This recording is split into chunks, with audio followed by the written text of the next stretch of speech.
Good morning. It's day number 13. It's a Sunday. I am headed east towards Atlanta. There's a national park there, a historical national park that I want to visit. Broke my camp already eating off of my motorcycle because there's no picnic table here. Weather is about the same as it was yesterday. There's not a breath of air. Pretty humid. At least it did drop down to the 60s last night, so it was a little bit more comfortable sleeping, but very sticky. All right, I'm all packed up and ready to go.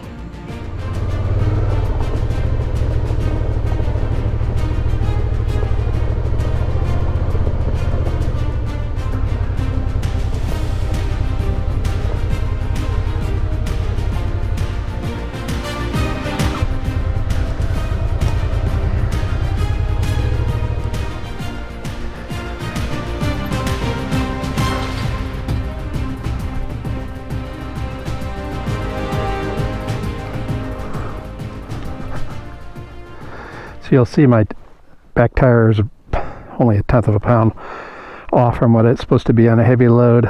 Front's 0.5 over. You can see the temperature. Rear tire is at 64 degrees Fahrenheit. Front is at 66. And we'll check again here in another hour once it heats up, but the air temperature inside the tire will go up significantly and the air pressure will go up, but it's set to spec right now, so that's the way that I've set it.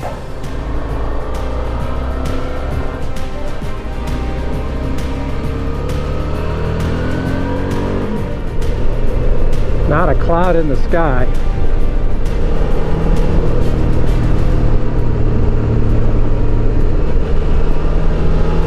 Probably a 10% downgrade. I'm in third gear.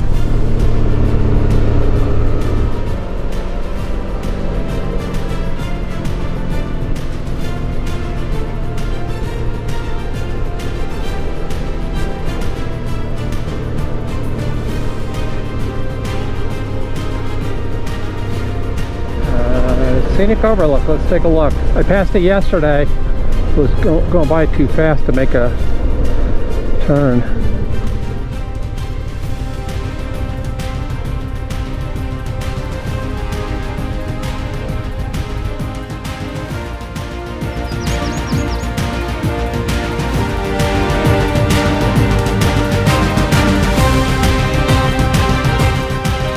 How's that for a view?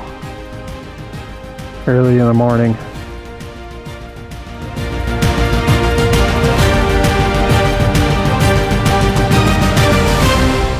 Another lookout.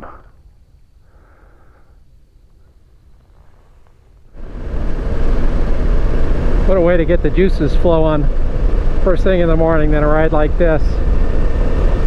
Great ride. Very few cars. Elevation changes. Same road I took in last night, which was great last night. I didn't realize I was going to come back this way, heading north before I begin a serious easterly trip. Need to get fuel. My gas light is blinking. It says 41 miles to go. I run out of gas, so I think that's pretty conservative. Not that I want to press my luck. I'm guessing I can only take 4 gallons of gas tops, and this is a 5-gallon tank. One of these days I'm going to have to carry a spare 1 gallon of gas on the back of my bike and just go out and ride it until it runs dry. See how accurate that thing is. Gotten it fairly low a few times. So there you have it, 3.89 gallons, a little more than a gallon left in the tank. An update on my tire pressure. So the fronts are at 36.5. They were at 33.5, I believe, so they've gone up by 3 pounds. Internal temperature is 73 degrees, which is about the ambient temperature. And I've noticed in the past that the internal temperature on the front tire goes up a little bit, but not as much as the back. So the back was at, I think within 1/10 of 42 pounds, which is the recommended rating setting. and now it's 47.3. So it's gone up by over 5 pounds of pressure, and the temperature is 81 degrees. So the temperature is much more than the ambient. And again, that's my experience, is that the rear tires tend to have a much higher temperature, higher pressure than the front. Obviously it's the driving wheel, so that's probably the reason for it, as well as the different size and the contact patch. That's a good example of the tire pressure being about 10 pounds apart once everything's warmed up. So the front's at 37, cold it's 33. The back is at 47, cold it's supposed to be at 42. And the internal temperature of the tire is, or the air is 75 degrees in the front and 84 degrees in the back. So it's kind of typical of what I see on warmer days. I'm northwest of Atlanta, and you could tell as I got closer the traffic got worse and worse. So I finally got off the main drag there, or the traffic is pretty intense, and now I'm only a couple miles from the national park.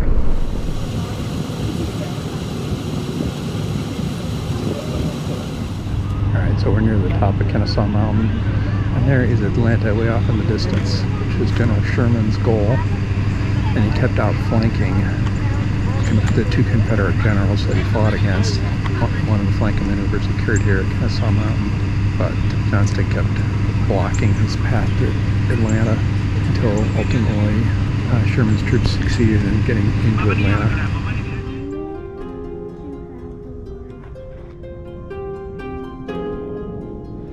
So I cheated and took the bus to the top of Kennesaw Mountain, and now I'm walking down 0.8 miles, get down to the bottom.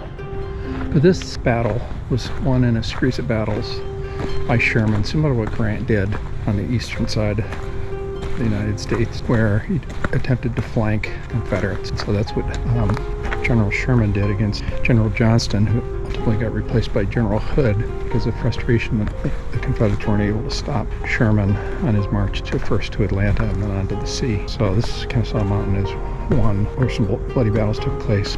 Ultimately, Johnston had to remove his forces and keep moving closer to Atlanta to protect his supply lines, which were the railroads, and try to protect Atlanta, which was the prize that Sherman wanted.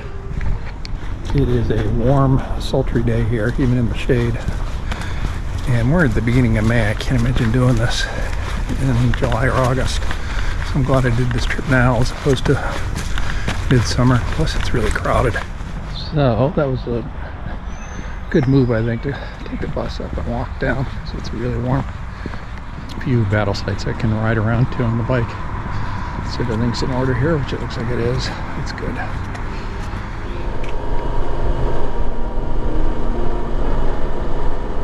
Looking towards Pigeon Hill, which is where Sherman decided to try to do a frontal assault on the Confederate line instead of looping around like he had previously done, and it met with disastrous results and defeat for the Union, at least for this particular battle. I'm working my way down to Cheatham Hill, where the second frontal assault occurred. This one was closer in terms of the Union success. They made it all the way up to the entrenchments that the Confederates had put in, but then they got blunted. Interestingly, the Union line, because the Confederates couldn't depress their rifles much, the Union line ended up within dozens of feet of the Confederate position, but they got pinned down. Neither side could make any progress. Artillery redoubt protected by part of Major General Patrick Cleburn's Confederate division. From here, southern trenches zigzagged to the left and right for miles, with cannon batteries placed at key positions. On June 27th, 1864, the Federals launched their main assault at the center of the Confederate defense a half mile to the left to try to split the Southern Army there. The Confederates were ready. So the Confederates used slaves and their own troops to build extremely strong defensive works, and the Union guys paid the price for it. Kind of a disaster for Sherman. He really shouldn't have done these frontal assaults. I mean, he eventually succeeded, but this here was not a good result. A well-trained gun crew could get off 4 rounds per minute. These 2 guns were kept camouflaged until after the Union bombardment stopped. The Union men, about 8,000 strong, tried to break the Confederate lines, and these 2 guns opened up with devastating. Within the park, there are 11 miles of shallow ditches remain from the formidable earthworks constructed by the Confederates. So they dug trenches, and then they put a horizontal log at the top of the trench, slightly elevated off the ground, so that they could hide behind and shoot between the log and the ground, well protected from the Union attackers. And so even though it was a fairly even match of 8,000 men versus 8,000 men, the Confederate position was just extremely strong, so the Union really took the blastering. This area is where the infamous dead angle was located. This view is from the Union side looking up towards the very close Confederate lines, only a few dozen yards away. And down below is the entrance to a tunnel the Union soldiers tried to dig under the Confederate lines. The Union lost 480 killed and wounded, including the two commanders. They reached the Confederate works and at less than 100 feet from them maintained a line for 6 days and nights without relief, at the end of which time the Confederates evacuated. The Union woke up on that 6th day. The Confederate line was really quiet, and it turns out that the Confederates had evacuated and moved further southeast towards Atlanta, trying to protect their supply lines and protect Atlanta. I am feeling some raindrops. Headed to a grocery store like normal, and Red Top Mountain State Park, I think, is the name of where I'm headed. It's about a 40-minute ride. Red Top Mountain State Park. Used to stop raining, and actually the roads were so warm because of the heat of the day that they're drying off in a hurry. This campground's expensive. I'm in a tent-only site, walk back. I don't know how far back I have to walk, hopefully not much. But it's closing in on $50 a night. It's crazy.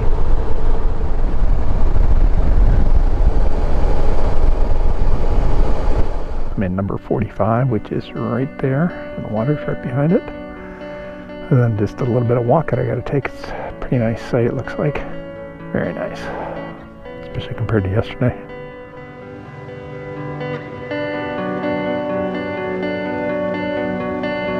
When I went into the supermarket, it was raining, so I thought to myself, well, I better get a cold dinner so I don't have to cook in the rain. And I ended up with a chicken salad sandwich, some chips, banana, chocolate chip muffin for dessert with some sweet tea. Of course, now the weather has turned absolutely gorgeous, and I've got time to do it, but time to cook, but too late for that. This campsite has a spot almost right on the water, which is really great because it's got a good view of the lake. The downside is there are power boats ripping up and down this lake, having, I guess, the last of their Sunday fun. So hopefully it quiets down when it gets dark. It's definitely expensive to stay here, but it's quite nice.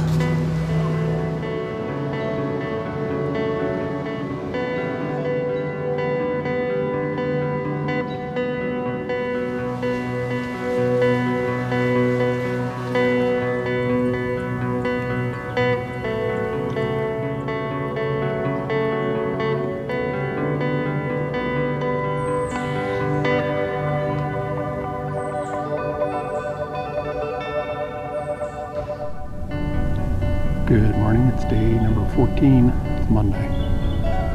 I'm headed up to Chickamauga National Battlefield Park. It's only an hour and a half, 2 hours away, so it should be a quick ride, and then my park isn't very far from there either, so it should be kind of a leisurely day.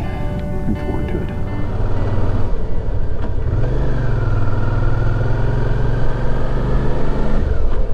Red Top Mountain Campground, State Park.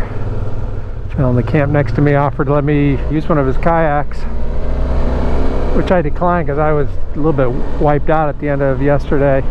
But nice hospitality down here in Georgia. So I'm going to be in Georgia again today, all the way to the northern part of it. Boaters are out already. Pretty lake. Probably one piece of advice for somebody that wants to visit the National Historic Parks in the United States is to watch the film at the visitor center before touring the battle site. They're very well done. They're professionally made, have great narration, and tell a good story with maps about how these battles developed.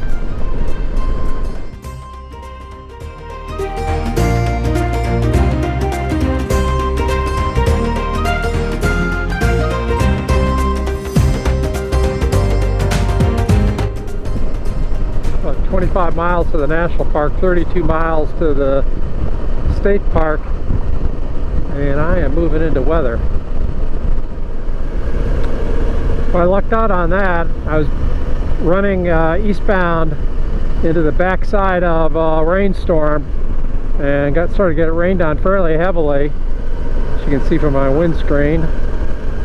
Maybe it's on the lens of my camera too, but just as I was really starting to get pounded on, the road turned to the left and I headed north, out away from underneath the storm, and right now it looks all right in front of me. The new motorcycle garb that I have has got a waterproof membrane to it. It's supposed to be breathable, and I was in the rain yesterday, and when I took off my jacket and pants, everything was dry underneath, so I was pretty happy with that.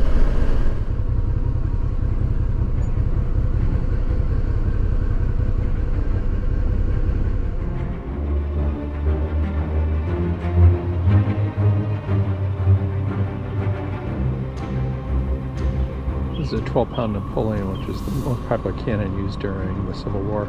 It's named after Napoleon III and was adapted for use in the United States in 1857. The particular one was cast in 1863. This is a rifled cannon. You can see the rifling on the inside, which allowed it to shoot 4.5 miles. This is a 10-pound Parrott, named after Robert P. Parrott, manufactured in West Point, New York.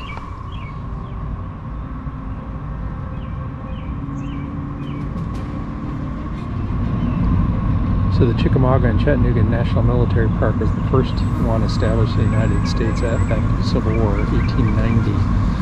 And they hired veterans to come here and place the plaques and markers around the different battle sites. There are 4 Napoleons, Slocum's Louisiana Battery.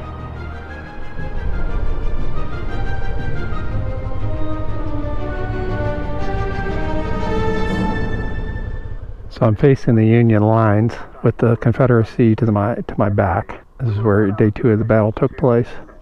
The Union line suffered from lack of water, and it was actually cold at night. 24th Infantry, Illinois. 21st Wisconsin. 3rd Brigade, Baldwin, 2nd Division, Indiana. Guys from all over the north. Illinois, who never would have probably gone to any of these other states or met any of the other citizens. Back to Ohio again, but for this war. Man, they just monument after monument. Shortly before 11 a.m. on September 20th, Rosecrans received an erroneous report from Brannan's division that it was out of position, which created a gap in the Union battle line.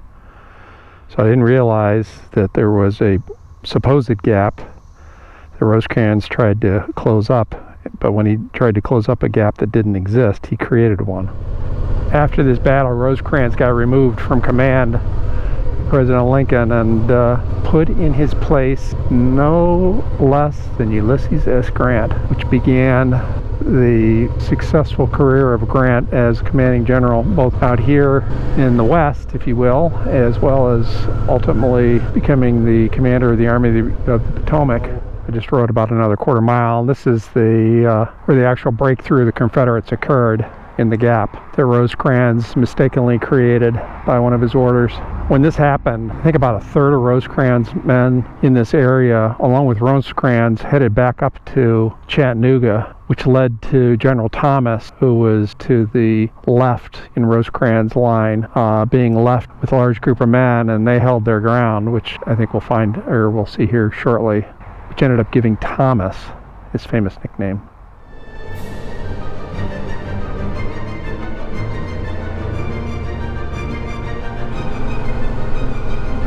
Pennsylvania, Illinois, Indiana. Just a huge battlefield site. Rout of the Union right. Realizing that disaster had struck, Rosecrans told his staff to save themselves, then fled with several of his top officers. It was one of the most disastrous routs of the war. Can you imagine that? General in charge of the army here just running? It's shameful. The highest ranking Union officer left on the field was Major General George S. Thomas.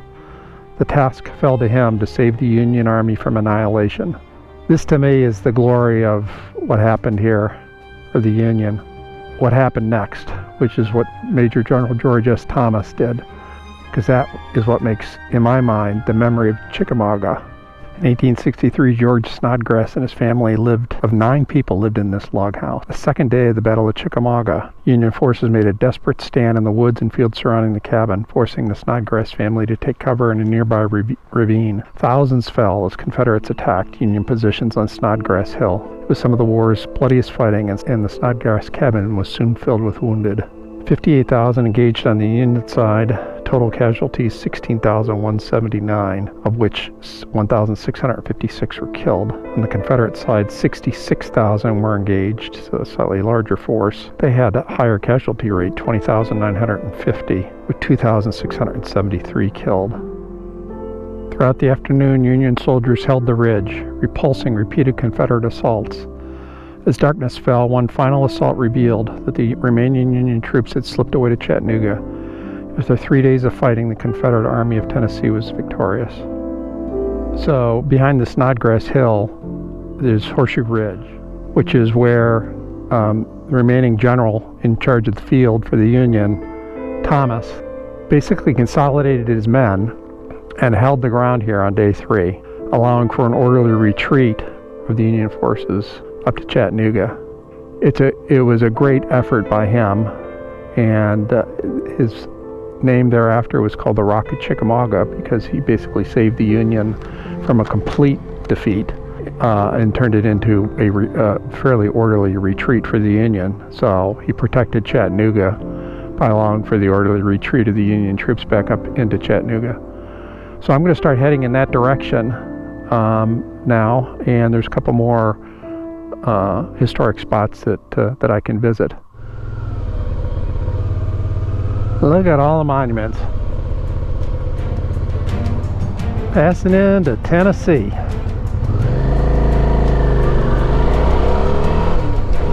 And Chattanooga. It's a rather steep incline. It's got to be at least a 10% grade.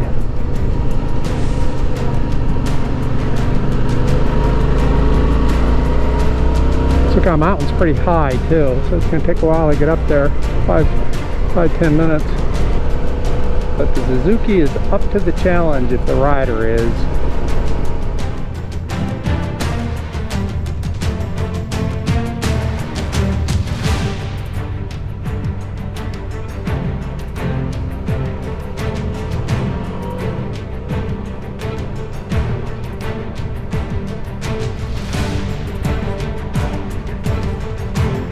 Kind of an intense ride up here. Actually, I have an incline railroad. Goes down the steep slope on this. Point Park. This is a painting of the battle that took place at Lookout Mountain.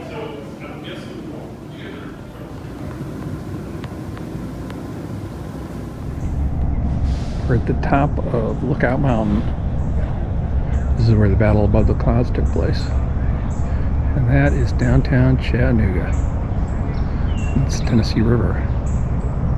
winding its way past Chattanooga.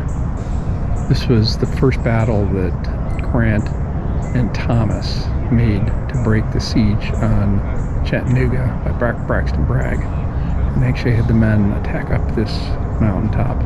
And over there you can see is Missionary Ridge, which I'm going to ride along. There's also a battle that took place over there. So the next stop is I'm heading down towards Chattanooga, and the National Cemetery is down there. So assuming the traffic allows me and I make it safely off this mountain, that's my next goal. So here are the casualties for the Union, November 23rd to November 27th, 1863. Grand total, 5,824 casualties. And over here is the Confederate casualties. Same time period. 4-day period, 6,667 casualties. Shifted down to third gear. Take the pressure off my brakes. There's the hairpin.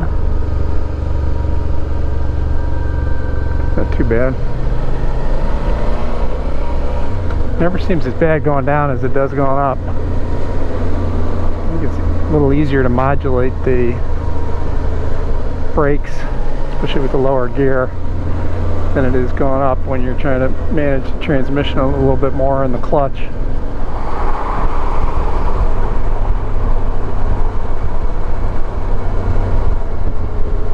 Here we are at the National Cemetery.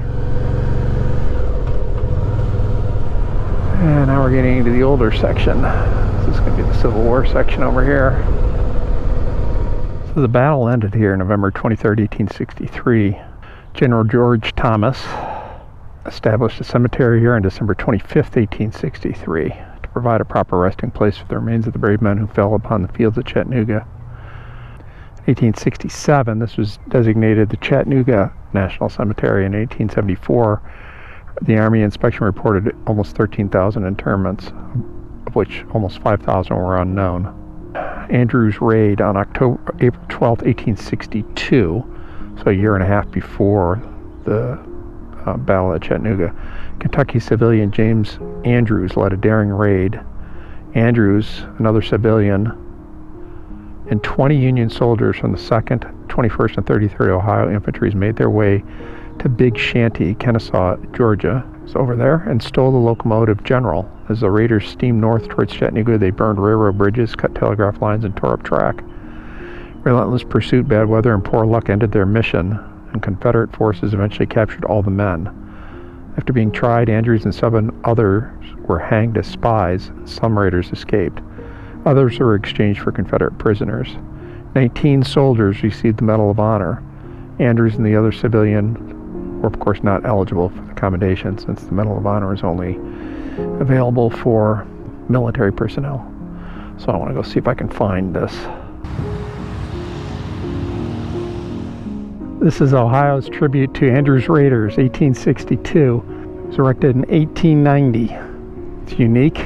Here are the men that won the Medal of Honor for their work on June 18th, 1862. Samuel Slavens, Samuel Robertson, Marion Ross. Not sure about these other fellows, whether they just didn't replace their headstones, but because they're with Ohio, the 2nd Regiment, Ohio Infantry. I'm guessing that they were too, but William Campbell, P.G. Shadrach, maybe they were on the mission, but they did not receive the Medal of Honor, because they obviously have the blue flags next to the Medal of Honor recipients, 1, 2, 3, 4.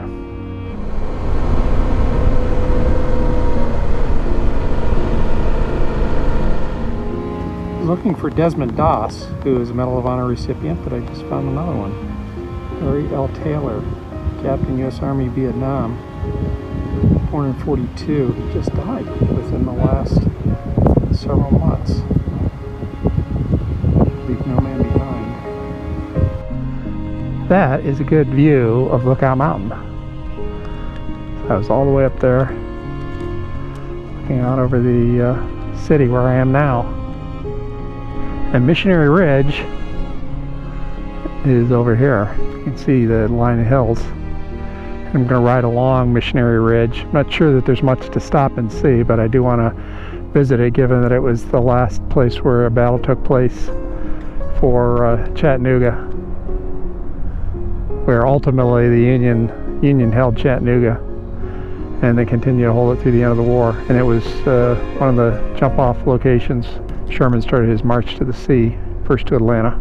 Here is Desmond Thomas Doss, Medal of Honor recipient, Corporal, U.S. Army, World War II. He was highlighted in the film Hacksaw Ridge. If you're interested in seeing the movie about him, there's a very large write-up, of course, for his Medal of Honor. He was a conscientious objector. He's the first of 3 that have received the Medal of Honor. He served in the Medical Corps, and it's quite an extensive write-up. Despite a lot of bullets flying around, he saved a lot of men by going up and dragging them back one by one so that they could be evacuated out of the battle area.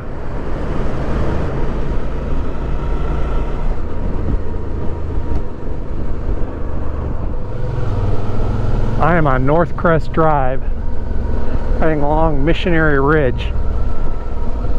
Just Lookout Mountain over to my right, and in between us is Chattanooga.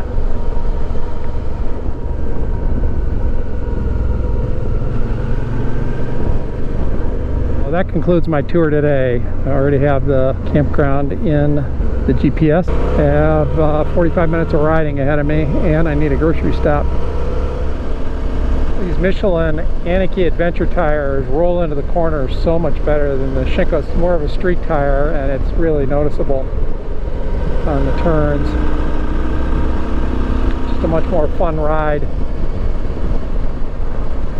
Not that the Shinkos were terrible, but definitely a difference.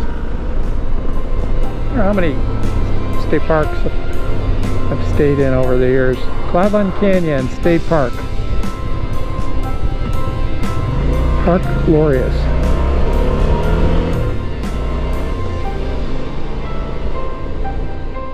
What time is it?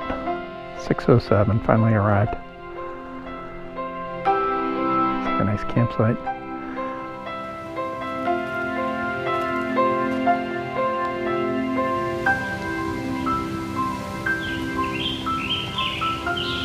Meal. Just one of those donuts is for dessert. The other croissant and donut is for breakfast in the morning.